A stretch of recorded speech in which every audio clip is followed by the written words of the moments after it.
कानबर्ग नामक साइंटिस्ट ने किया था थर्मस एक्वाटिकस नामक बैक्टीरिया में, जो रिपेयर का कार्य करता है और चेन इलांगेशन का कार्य करता है और प्रूफ रीडिंग का कार्य करता है, डीएनए पॉलीमरेज नामक एंजाइम। लेकिन ये डीएनए पॉलीमरेज नामक एंजाइम नहीं है, ये है आरएनए पॉलीमरेज नामक एंजाइम, जो प्रोटीन सिंथेसिस के लिए अति आवश्यक है।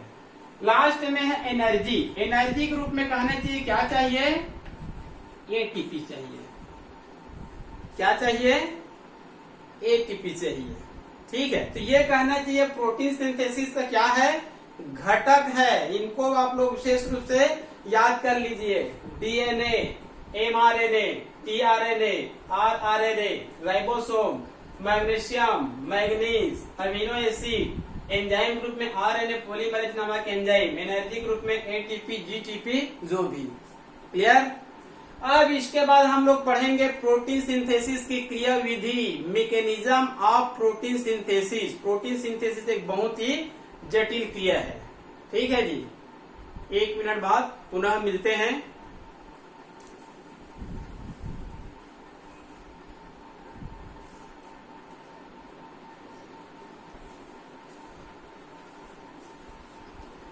आगे पढ़ेंगे mechanism of protein synthesis. Protein synthesis की क्रिया विधि। प्रोटीन सिंथेसिस की क्रिया विधि एक बहुत ही जटिल क्रिया है। जिस प्रकार से कहना चाहिए डीएनए का रेप्लिकेशन भी एक जटिल क्रिया है, उसी प्रकार से प्रोटीन सिंथेसिस की क्रिया विधि भी क्या है? एक बहुत ही जटिल क्रिया है। दोनों का कुछ पॉइंट एक दूसरे से मिलता जुलता भी है, तो दोनों को आप लोग क्लियर करके रखेंगे। ठीक है, 1 मिनट में पहले आप लोग को डीएनए रेप्लिकेशन के बारे में बता देता हूं। डीएनए रेप्लिकेशन में क्या होता है? सेल साइकिल के अंतर्गत जो इंटरफेज अवस्था होती है, उसके एस फेज उप अवस्था में डीएनए का रेप्लिकेशन होता है। और वहां पर मैं आप लोग को 6-7 पॉइंट बताया था। पहला पॉइंट वहां पर यह था एक्टिवेशन ऑफ डीऑक्सीराइबो न्यूक्लियोटाइड, मतलब डीऑक्सीराइबो न्यूक्लियोटाइड का सक्रियण होना। दूसरा था फॉर्मेशन ऑफ इनिशिएशन पॉइंट या रिकॉग्निशन साइट, समारंभ बिंदु का निर्माण होना।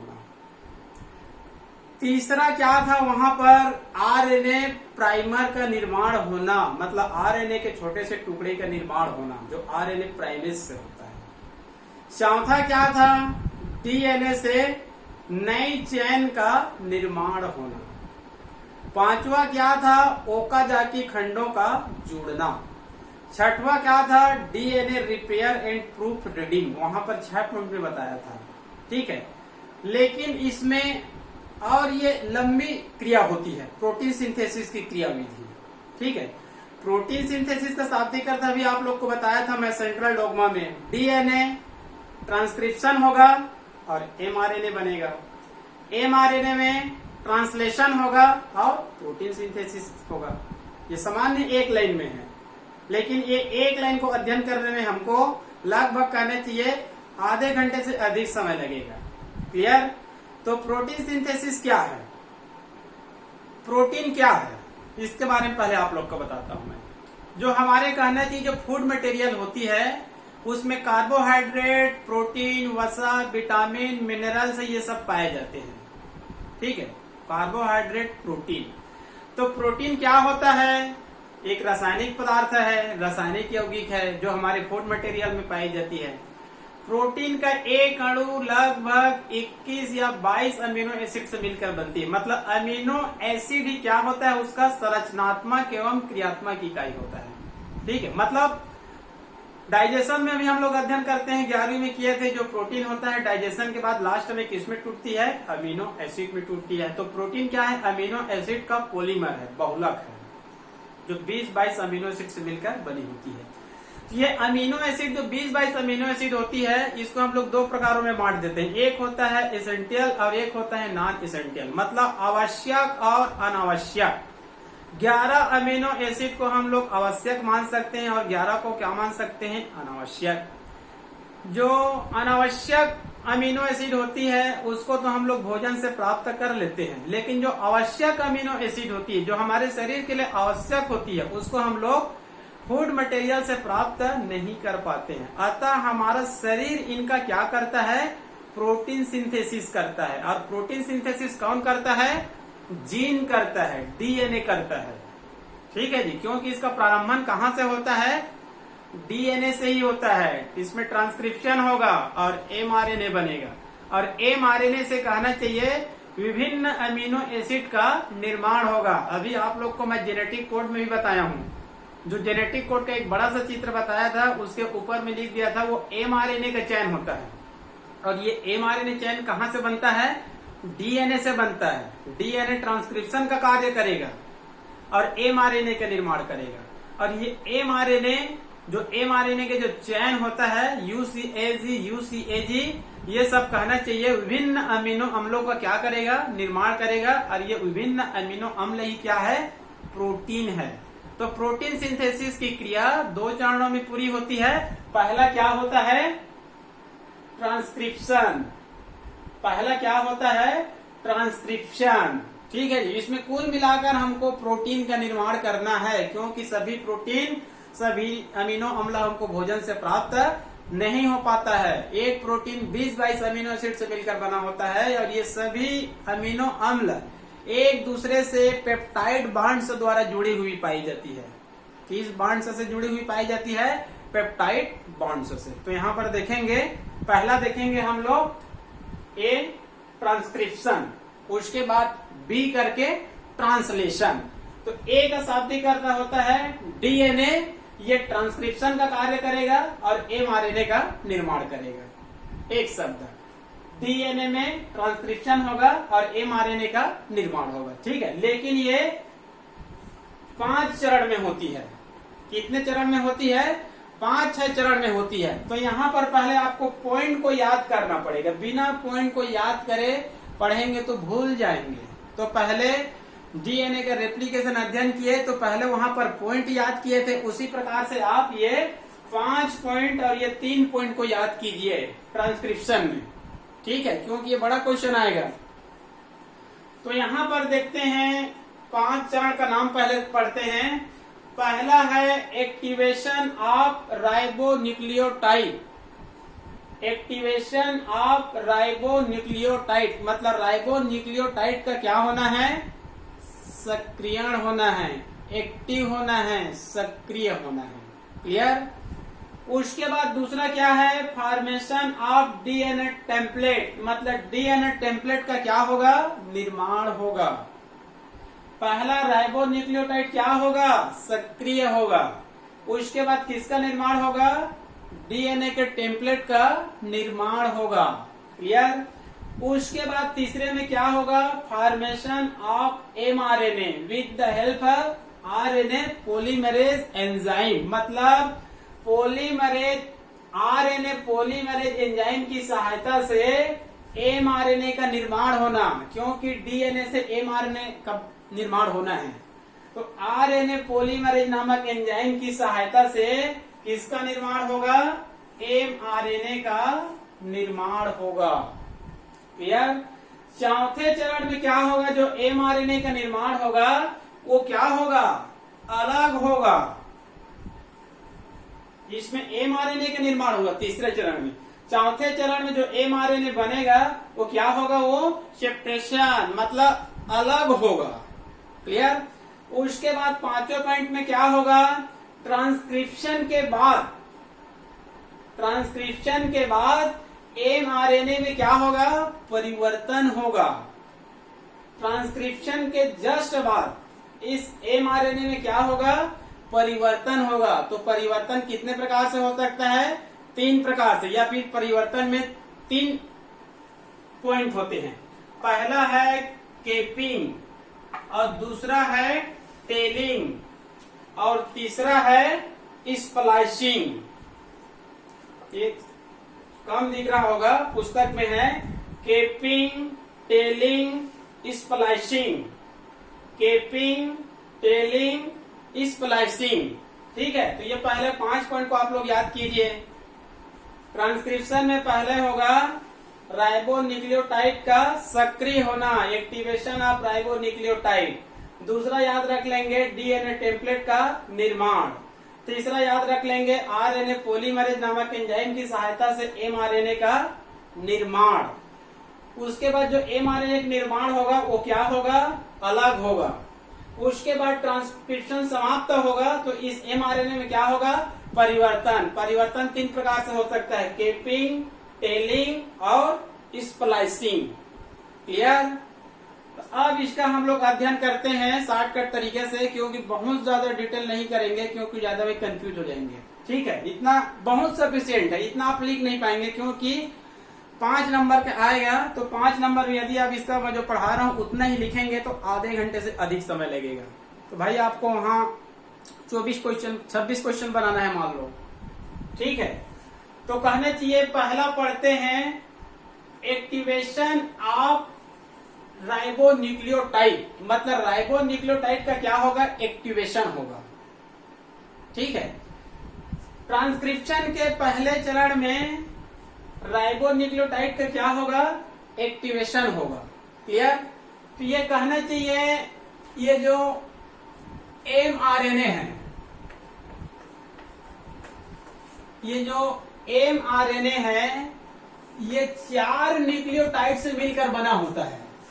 एमआरएनए 4 न्यूक्लियोटाइड से मिलकर बना होता है, जो किस रूप में पाई जाती है, चैन के रूप में पाई जाती है। एक्टिवेशन ऑफ राइबोन्यूक्लियोटाइड, उससे पहले जानना है ये जो एमआरएनए होता है वो 4 न्यूक्लियोटाइड से मिलकर बना होता है। ठीक है, एडिनोसिन, गवानोसिन, साइटिडीन और यूरिडीन, या फिर adenylic acid, guanylic acid, cytidylic acid और यूरिडिलिक एसिड। थायमिन नहीं पाया जाएगा, डीएनए में पाया जाएगा। ये एमआरएनए है, तो इसमें 4 न्यूक्लियोटाइड पाए जाते हैं। ठीक है, तो इन चारों न्यूक्लियोटाइड का फास्फोराइलेज होगा। एटीपी की उपस्थिति में क्या होगा, मान लो फास्फोराइलेशन या फास्फोराइलेज होगा, तो इसके क्या बनेंगे, ट्राइफास्फेट बनेंगे। वहां पर भी डीएनए के रेप्लिकेशन में सबसे पहले क्या होता है, activation of deoxyribonucleotide. Activation of deoxyribonucleotide उसमें, और इसमें एक्टिवेशन ऑफ राइबोन्यूक्लियोटाइड। तो वहां पर भी एटीपी की उपस्थिति में क्या होता है, फास्फोराइलेशन होता है, और यहाँ पर भी क्या होगा, फास्फोराइलेशन होगा। क्लियर? तो एमआरएनए में 4 प्रकार के न्यूक्लियोटाइड पाए जाते हैं जो चैन के रूप में पाए जाते हैं। लेकिन एमआरएनए का निर्माण होने से पहले, एमआरएनए अभी बना नहीं है, एमआरएनए के बारे में आपको बता रहा हूं, अभी एक्टिवेशन हुआ नहीं है। ठीक है, हमको देखना है एक्टिवेशन। ठीक है, तो एमआरएनए जो होता है उसमें 4 प्रकार के न्यूक्लियोटाइड पाए जाते हैं जो चैन के रूप में पाए जाते हैं। लेकिन इस चैन का निर्माण अभी नहीं हुआ है। इस चैन के निर्माण होने से पहले, इस चैन का निर्माण होने से पहले राइबोन्यूक्लियोटाइड का क्या होगा, एक्टिवेशन होगा। और ये निम्नलिखित प्रकार से हो सकता है। ठीक है, तो 4 प्रकार के न्यूक्लियोटाइड शॉर्टकट में लिख रहा हूं, जैसे कि A U C G, adenine, guanine, cytosine, uracil. ठीक है, एडिनोसिन, गुआनोसिन, साइटिडीन, यूरिडीन, या adenylic acid, guanylic acid, cytidylic acid और यूरिडिलिक एसिड। ठीक है, ये मोनोफॉस्फेट रूप में पाए जाएंगे। किस रूप में पाए जाएंगे, मोनोफॉस्फेट के रूप में पाए जाएंगे। सब में एमपी लिख दिया, मोनोफॉस्फेट। अब इनका सभी का क्या होगा, फास्फोराइलेशन। क्या होगा इन सभी का, फास्फोराइलेशन। तो यहां पर क्या बनेंगे, सभी के ट्राइफास्फेट बनेंगे। तो ट्राइफास्फेट बनेंगे, सभी में लिख देंगे एटीपी, यूटीपी, सीटीपी, जीडीपी। ठीक है, मतलब राइबोन्यूक्लियोटाइड का क्या होगा, एक्टिवेशन होगा। तो ये सब कहने चाहिए 4 प्रकार के न्यूक्लियोटाइड है। एटीपी की उपस्थिति में इसका फास्फोराइलेज होगा, तो यहाँ पर क्या बनेंगे, इन सब के ट्राइफास्फेट बनेंगे पहले चरण में। क्लियर? उसके बाद कहना चाहिए दूसरे चरण में क्या होता है, डीएनए टेम्पलेट का निर्माण होना।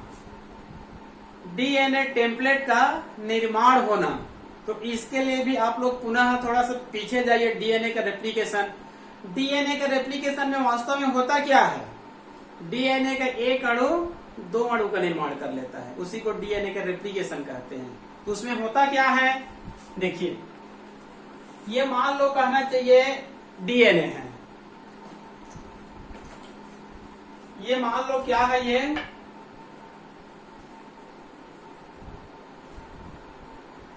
ये डीएनए है, ठीक है।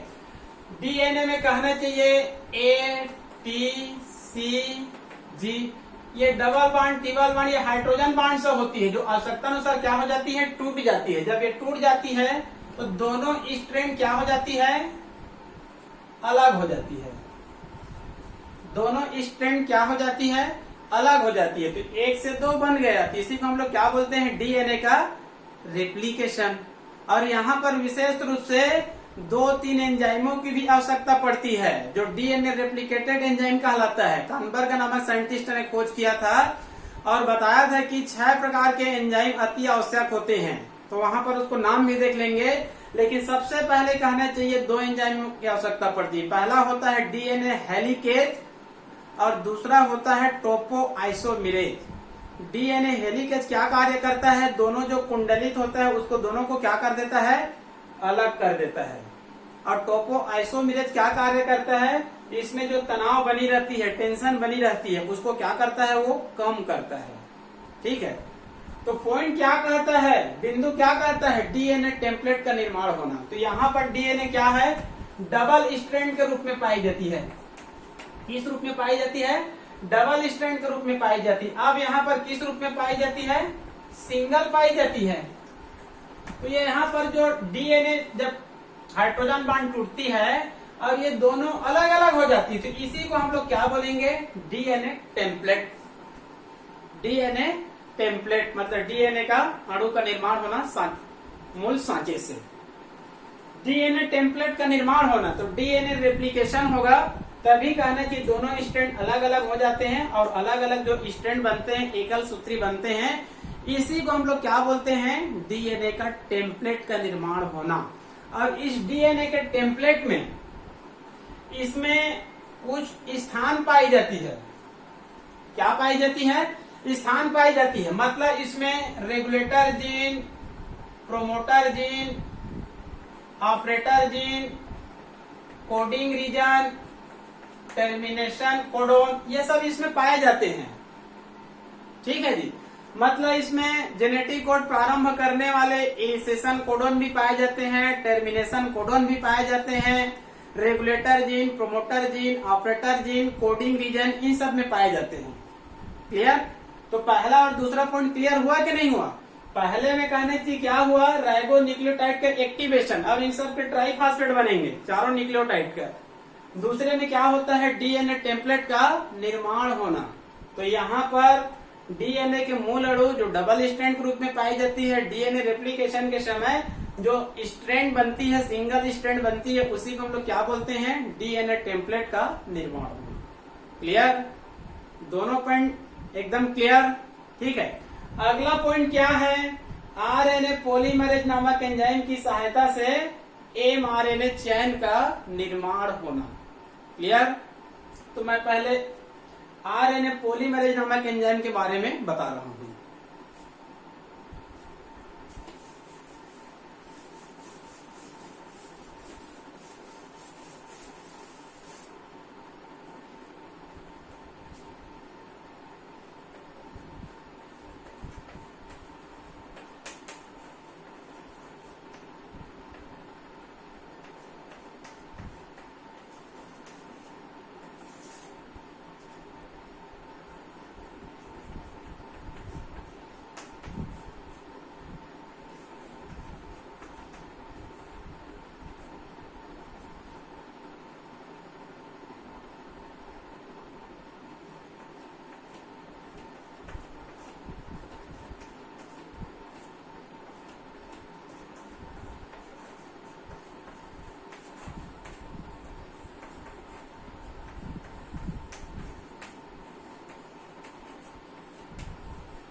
RNA polymerase enzyme, DNA polymerase enzyme नहीं है ये। डीएनए पॉलीमरेज नामक एंजाइम डीएनए रेप्लिकेशन के समय अति आवश्यक होते हैं, उसके बिना डीएनए का रेप्लिकेशन नहीं होगा। यह है RNA polymerase enzyme. RNA polymerase enzyme ये एक बहुत ही महत्वपूर्ण एंजाइम है। इसके बिना प्रोटीन सिंथेसिस का कार्य नहीं होगा। प्रोटीन सिंथेसिस के लिए अति आवश्यक एंजाइम है आरएनए पॉलीमरेज। ठीक है जी। ये जो आरएनए पॉलीमरेज नामक एंजाइम होता है प्रोकैरियोटिक कोशिका में केवल एक प्रकार का होता है। प्रोकैरियोटिक कोशिका में आरएनए पॉलीमरेज नामक एंजाइम कितने प्रकार का होता है? केवल एक प्रकार का होता है। जबकि यूकैरियोटिक कोशिका में आरएनए पॉलीमरेज नामक एंजाइम 3 प्रकार का होता है। RNA polymerase 1, RNA polymerase 2, RNA polymerase 3। जिस प्रकार से डीएनए पॉलीमरेज नामक एंजाइम भी 1, 2, 3, 4, 5 होता है, उसी प्रकार से आरएनए पॉलीमरेज नामक एंजाइम भी यूकैरियोटिक कोशिका में 3 प्रकार की होती है। आरएनए पॉलीमरेज 1, आरएनए पॉलीमरेज 2 और आरएनए पॉलीमरेज 3। और ये तीनों 1, 2, 3 इन आरएनए के निर्माण के लिए जिम्मेदार है। मतलब इनका कार्य है। जैसे कि आरएनए पॉलीमरेज फर्स्ट ये किसका निर्माण करेगा? आरएनए का। सेकंड वाले किसका निर्माण करेगा? टीआरएनए का।